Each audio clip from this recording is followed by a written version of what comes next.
আমরা প্রথম রিপাবলিক কখন পেয়েছি সেটা আমাদেরকে জানতে হবে। প্রথম রিপাবলিক যে প্রেক্ষাপটে আমরা পেয়েছি, দ্বিতীয় রিপাবলিক আমরা কোন প্রেক্ষাপটে পেতে চাই? প্রথম রিপাবলিক আমরা যখন পেয়েছি তখন ছিল আমাদের মুক্তিযুদ্ধের মাধ্যমে অর্জিত একটি স্বাধীন বাংলাদেশ। তো স্বাধীন বাংলাদেশ যখন রাষ্ট্র হয়ে গেল তখন রাষ্ট্র পরিচালনা করার জন্য একটা সংবিধান লাগবে। সংবিধান প্রণয়ন করার জন্য একটা পরিষদ লাগবে যারা সংবিধান প্রণয়ন করবে। এখন ওরা কারা হবে? ওদেরকে নির্বাচন করার জন্য আমরা 1970 সালের নির্বাচনে যারা জয়লাভ করেছিল সে সকল সংসদীয় আসনের প্রাদেশিক এবং কেন্দ্রীয় পরিষদের সদস্যদেরকে নিয়ে একটি গণপরিষদ গঠন করা হয়। সেই গণপরিষদ প্রথম সংবিধান প্রণয়ন করার জন্য একটা সংবিধান প্রণয়ন কমিটি করে এবং সেই সংবিধান প্রণয়ন কমিটি একটি সংবিধান প্রণয়ন করে 1972 সালের 4 নভেম্বর সেই সংবিধানটি কার্যকর করে গণপরিষদ থেকে পাশ করে 1972 সালের 16 ডিসেম্বর থেকে সে সংবিধান কার্যকর করে।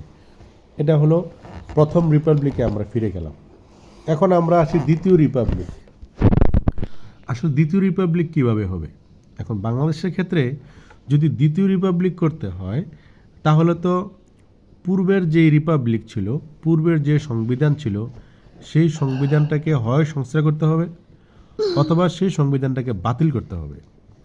যদি সেই সংবিধানটি সম্পূর্ণ বাতিল হয়ে যেত তাহলে দ্বিতীয় রিপাবলিক গঠনের প্রক্রিয়াটা 100% সত্য হয়ে যেত অথবা 100% কার্যকর করা যেত।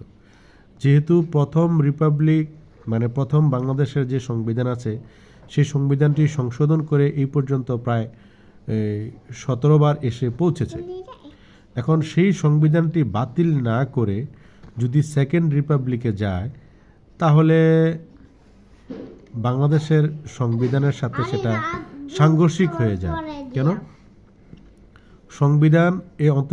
সংবিধানের আলোকে এই অন্তর্বর্তী সরকার গঠন করা হয়। সংবিধানের আলোকে রাষ্ট্র এখন পরিচালিত হচ্ছে। তাহলে যদি সংবিধান আলোকে রাষ্ট্র পরিচালিত না হয় তখন সেখানে একটা বিপ্লবী সরকার অথবা যে কোনো সরকার গঠিত হয়ে সেই সরকার সংবিধান প্রণয়ন করার জন্য একটা ব্যবস্থা হাতে নিতে পারে। কিন্তু বাংলাদেশে তো এখন যে সরকার বিদ্যমান আছে সেই সরকার পূর্বের সেই সংবিধানকে বাতিল করে নাই। এখন এই সংবিধান বাতিল না করে পূর্বের সংবিধানকে বহাল রেখে নতুন সেই রিপাবলিক কি করে করবে? একটা পলিটিক্যাল পার্টি হিসেবে সে যদি রিপাবলিক চায়, সেকেন্ড রিপাবলিক সে চাইতে পারে, কিন্তু রাষ্ট্রবিজ্ঞানের ছাত্র হিসাবে অথবা যারা রাষ্ট্রবিজ্ঞান পড়ায় অথবা রাষ্ট্রের বিভিন্ন বিষয় নিয়ে যারা চিন্তা ভাবনা করে, মূলত যারা রাষ্ট্রবিজ্ঞানী, এদের ব্যাখ্যা ব্যতীত অন্য সকল ব্যক্তি যে সকল ব্যাখ্যাই দেখ, অন্য সকল ব্যক্তিদের ব্যাখ্যা হবে যৌক্তিক অথবা তারা যে যা বোঝে তা অনুযায়ী। কিন্তু রাষ্ট্রবিজ্ঞানের ছাত্র হিসাবে যারা দীর্ঘদিন রাষ্ট্রবিজ্ঞান পড়ছে, রাষ্ট্রবিজ্ঞানের শিক্ষক, রাষ্ট্রবিজ্ঞানের ছাত্র অথবা রাষ্ট্রবিজ্ঞানী, এদের একটা ব্যাখ্যা ব্যতীত কি করে মানে বর্তমান নতুন যে রাজনৈতিক দল সেকেন্ড রিপাবলিক করতে চাচ্ছে, এটা আমার বোধগম্য নয়। আমি চাচ্ছি সেকেন্ড রিপাবলিক হয়তো তারা করতে পারত অথবা সেকেন্ড রিপাবলিক হয়তো তারা ঘোষণা করতে পারত সেই সময়টা যখন ছিল তত্ত্বাবধায়ক অন্তর্বর্তীকালীন সরকার শপথ নেয় তখন। কিন্তু অন্তর্বর্তীকালীন সরকার যদি শপথ নেয় সংবিধানের আলোকে, একটা যেই রিপাবলিক দ্বারা গঠিত সংবিধানের আলোকে, তাহলে সেই সংবিধানকে মেনটেন করে তো তাদের পরবর্তী কাজকর্ম করতে হবে। আর যদি তারা সেই পরবর্তী কাজকর্ম ওই সংবিধানকে মেনটেন করে না করে, তাহলেই না তারা এই অন্তর্বর্তীকালীন সরকার ওই সংবিধানকে বাদ করে দিয়ে নতুন সংবিধান প্রণয়ন করার জন্য একটা অন্তর্বর্তীকালীন একটা কমিটি গঠন করবে অথবা গণপরিষদ গঠন করবে অথবা একটা প্রক্রিয়ায় যাবে। এখন বাংলাদেশের যে সিচুয়েশান, সেই সিচুয়েশানে আমার মনে হয় না বাংলাদেশের সেকেন্ড রিপাবলিক গঠন করার মতো অথবা তৈরি করার মতো কোনো সুযোগ সুবিধা বাংলাদেশে এখন আছে, আবার একটি বিপ্লব ঘটা ছাড়া। সুতরাং আর রিপাবলিকের বাংলা হলো প্রজাতন্ত্র, আর প্রজাতন্ত্র মানে হলো জনগণের শাসন, জনগণ দ্বারা নির্বাচিত সরকারকে বলা হয় প্রজাতান্ত্রিক সরকার। আমি চাই রাষ্ট্রবিজ্ঞানের শিক্ষক অথবা রাষ্ট্রবিজ্ঞানীরা এই সম্পর্কে ব্যাখ্যা দেব, এই সম্পর্কে একটা সলিউশন দেব, কিন্তু অন্যদের ব্যাখ্যা আমার কাছে মনোভূত হচ্ছে না। ধন্যবাদ বন্ধু। আমরা প্রথম রিপাবলিক কখন পেয়েছি সেটা আমাদেরকে জানতে হবে। প্রথম রিপাবলিক যে প্রেক্ষাপটে আমরা পেয়েছি, দ্বিতীয় রিপাবলিক আমরা কোন প্রেক্ষাপটে পেতে চাই? প্রথম রিপাবলিক আমরা যখন পেয়েছি তখন ছিল আমাদের মুক্তিযুদ্ধের মাধ্যমে অর্জিত একটি স্বাধীন বাংলাদেশ। তো স্বাধীন বাংলাদেশ যখন রাষ্ট্র হয়ে গেল তখন রাষ্ট্র পরিচালনা করার জন্য একটা সংবিধান লাগবে, সংবিধান প্রণয়ন করার জন্য একটা পরিষদ লাগবে যারা সংবিধান প্রণয়ন করবে। এখন ওরা কারা হবে? ওদেরকে নির্বাচন করার জন্য আমরা 1970 সালের নির্বাচনে যারা জয়লাভ করেছিল সে সকল সংসদীয় আসনের প্রাদেশিক এবং কেন্দ্রীয় পরিষদের সদস্যদেরকে নিয়ে একটি গণপরিষদ গঠন করা হয়। সেই গণপরিষদ প্রথম সংবিধান প্রণয়ন করার জন্য একটা সংবিধান প্রণয়ন কমিটি করে, এবং সেই সংবিধান প্রণয়ন কমিটি একটি সংবিধান প্রণয়ন করে 1972 সালের 4 নভেম্বর সেই সংবিধানটি কার্যকর করে গণপরিষদ থেকে পাশ করে 1972 সালের 16 ডিসেম্বর থেকে সে সংবিধান কার্যকর করে। এটা হলো প্রথম রিপাবলিকে আমরা ফিরে গেলাম। এখন আমরা আসি দ্বিতীয় রিপাবলিক। আসলে দ্বিতীয় রিপাবলিক কিভাবে হবে? এখন বাংলাদেশের ক্ষেত্রে যদি দ্বিতীয় রিপাবলিক করতে হয় তাহলে তো পূর্বের যে রিপাবলিক ছিল, পূর্বের যে সংবিধান ছিল, সেই সংবিধানটাকে হয় সংস্কার করতে হবে অথবা সেই সংবিধানটাকে বাতিল করতে হবে। যদি সেই সংবিধানটি সম্পূর্ণ বাতিল হয়ে যেত তাহলে দ্বিতীয় রিপাবলিক গঠনের প্রক্রিয়াটা 100% সত্য হয়ে যেত অথবা 100% কার্যকর করা যেত। যেহেতু প্রথম রিপাবলিক মানে প্রথম বাংলাদেশের যে সংবিধান আছে সেই সংবিধানটি সংশোধন করে এই পর্যন্ত প্রায় 17 বার এসে পৌঁছেছে।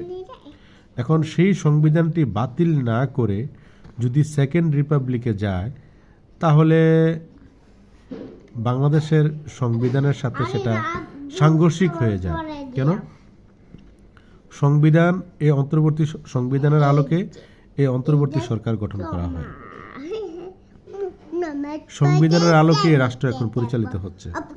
তাহলে যদি সংবিধান আলোকে রাষ্ট্র পরিচালিত না হয় তখন সেখানে একটা বিপ্লবী সরকার অথবা যে কোনো সরকার গঠিত হয়ে সেই সরকার সংবিধান প্রণয়ন করার জন্য একটা ব্যবস্থা হাতে নিতে পারে। কিন্তু বাংলাদেশে তো এখন যে সরকার বিদ্যমান আছে সেই সরকার পূর্বের সেই সংবিধানকে বাতিল করে নাই। এখন এই সংবিধান বাতিল না করে পূর্বের সংবিধানকে বহাল রেখে নতুন সেই রিপাবলিক কি করে করবে? একটা পলিটিক্যাল পার্টি হিসাবে সে যদি রিপাবলিক চায়, সেকেন্ড রিপাবলিক সে চাইতে পারে, কিন্তু রাষ্ট্রবিজ্ঞানের ছাত্র হিসাবে অথবা যারা রাষ্ট্রবিজ্ঞান পড়ায় অথবা রাষ্ট্রের বিভিন্ন বিষয় নিয়ে যারা চিন্তা ভাবনা করে, মূলত যারা রাষ্ট্রবিজ্ঞানী, এদের ব্যাখ্যা ব্যতীত অন্য সকল ব্যক্তি যে সকল ব্যাখ্যাই দেখ, অন্য সকল ব্যক্তিদের ব্যাখ্যা হবে যৌক্তিক অথবা তারা যে যা বোঝে তা অনুযায়ী। কিন্তু রাষ্ট্রবিজ্ঞানের ছাত্র হিসাবে যারা দীর্ঘদিন রাষ্ট্রবিজ্ঞান পড়ছে, রাষ্ট্রবিজ্ঞানের শিক্ষক, রাষ্ট্রবিজ্ঞানের ছাত্র অথবা রাষ্ট্রবিজ্ঞানী, এদের একটা ব্যাখ্যা ব্যতীত কি করে মানে বর্তমান নতুন যে রাজনৈতিক দল সেকেন্ড রিপাবলিক করতে চাচ্ছে, এটা আমার বোধগম্য নয়। আমি চাচ্ছি সেকেন্ড রিপাবলিক হয়তো তারা করতে পারত অথবা সেকেন্ড রিপাবলিক হয়তো তারা ঘোষণা করতে পারত সেই সময়টা যখন ছিল তত্ত্বাবধায়ক অন্তর্বর্তীকালীন সরকার শপথ নেয় তখন। কিন্তু অন্তর্বর্তীকালীন সরকার যদি শপথ নেয় সংবিধানের আলোকে, একটা যেই রিপাবলিক দ্বারা গঠিত সংবিধানের আলোকে, তাহলে সেই সংবিধানকে মেনটেন করে তো তাদের পরবর্তী কাজকর্ম করতে হবে। আর যদি তারা সেই পরবর্তী কাজকর্ম ওই সংবিধানকে মেনটেন করে না করে, তাহলেই না তারা এই অন্তর্বর্তীকালীন সরকার ওই সংবিধানকে বাদ করে দিয়ে নতুন সংবিধান প্রণয়ন করার জন্য একটা অন্তর্বর্তীকালীন একটা কমিটি গঠন করবে, অথবা গণপরিষদ গঠন করবে, অথবা একটা প্রক্রিয়া যাবে। এখন বাংলাদেশের যে সিচুয়েশান, সেই সিচুয়েশানে আমার মনে হয় না বাংলাদেশের সেকেন্ড রিপাবলিক গঠন করার মতো অথবা তৈরি করার মতো কোনো সুযোগ সুবিধা বাংলাদেশে এখন আছে, আবার একটি বিপ্লব ঘটা ছাড়া। সুতরাং আর রিপাবলিকের বাংলা হলো প্রজাতন্ত্র, আর প্রজাতন্ত্র মানে হলো জনগণের শাসন, জনগণ দ্বারা নির্বাচিত সরকারকে বলা হয় প্রজাতান্ত্রিক সরকার। আমি চাই রাষ্ট্রবিজ্ঞানের শিক্ষক অথবা রাষ্ট্রবিজ্ঞানীরা এই সম্পর্কে ব্যাখ্যা দেব, এই সম্পর্কে একটা সলিউশন দেব, কিন্তু অন্যদের ব্যাখ্যা আমার কাছে মনোভূত হচ্ছে না। ধন্যবাদ বন্ধু। আমরা প্রথম রিপাবলিক কখন পেয়েছি সেটা আমাদেরকে জানতে হবে। প্রথম রিপাবলিক যে প্রেক্ষাপটে আমরা পেয়েছি, দ্বিতীয় রিপাবলিক আমরা কোন প্রেক্ষাপটে পেতে চাই? প্রথম রিপাবলিক আমরা যখন পেয়েছি তখন ছিল আমাদের মুক্তিযুদ্ধের মাধ্যমে অর্জিত একটি স্বাধীন বাংলাদেশ। তো স্বাধীন বাংলাদেশ যখন রাষ্ট্র হয়ে গেল, তখন রাষ্ট্র পরিচালনা করার জন্য একটা সংবিধান লাগবে, সংবিধান প্রণয়ন করার জন্য একটা পরিষদ লাগবে যারা সংবিধান প্রণয়ন করবে। এখন ওরা কারা হবে? ওদেরকে নির্বাচন করার জন্য আমরা 1970 সালের নির্বাচনে যারা জয়লাভ করেছিল সে সকল সংসদীয় আসনের প্রাদেশিক এবং কেন্দ্রীয় পরিষদের সদস্যদেরকে নিয়ে একটি গণপরিষদ গঠন করা হয়। সেই গণপরিষদ প্রথম সংবিধান প্রণয়ন করার জন্য একটা সংবিধান প্রণয়ন কমিটি করে, এবং সেই সংবিধান প্রণয়ন কমিটি একটি সংবিধান প্রণয়ন করে 1972 সালের 4 নভেম্বর সেই সংবিধানটি কার্যকর করে গণপরিষদ থেকে পাশ করে 1972 সালের 16 ডিসেম্বর থেকে সে সংবিধান কার্যকর করে। এটা হলো প্রথম রিপাবলিকে আমরা ফিরে গেলাম। এখন আমরা আসি দ্বিতীয় রিপাবলিক। আসলে দ্বিতীয় রিপাবলিক কিভাবে হবে? এখন বাংলাদেশের ক্ষেত্রে যদি দ্বিতীয় রিপাবলিক করতে হয়, তাহলে তো পূর্বের যে রিপাবলিক ছিল, পূর্বের যে সংবিধান ছিল, সেই সংবিধানটাকে হয় সংস্কার করতে হবে অথবা সেই সংবিধানটাকে বাতিল করতে হবে। যদি সেই সংবিধানটি সম্পূর্ণ বাতিল হয়ে যেত, তাহলে দ্বিতীয় রিপাবলিক গঠনের প্রক্রিয়াটা 100% সত্য হয়ে যেত অথবা 100% কার্যকর করা যেত। যেহেতু প্রথম রিপাবলিক মানে প্রথম বাংলাদেশের যে সংবিধান আছে, সেই সংবিধানটি সংশোধন করে এই পর্যন্ত প্রায় 17 বার এসে পৌঁছেছে। এখন সেই সংবিধানটি বাতিল না করে যদি সেকেন্ড রিপাবলিকে যায়, তাহলে বাংলাদেশের সংবিধানের সাথে সেটা সাংঘর্ষিক হয়ে যায়। কেন? সংবিধানের আলোকে এই অন্তর্বর্তী সরকার গঠন করা হয়।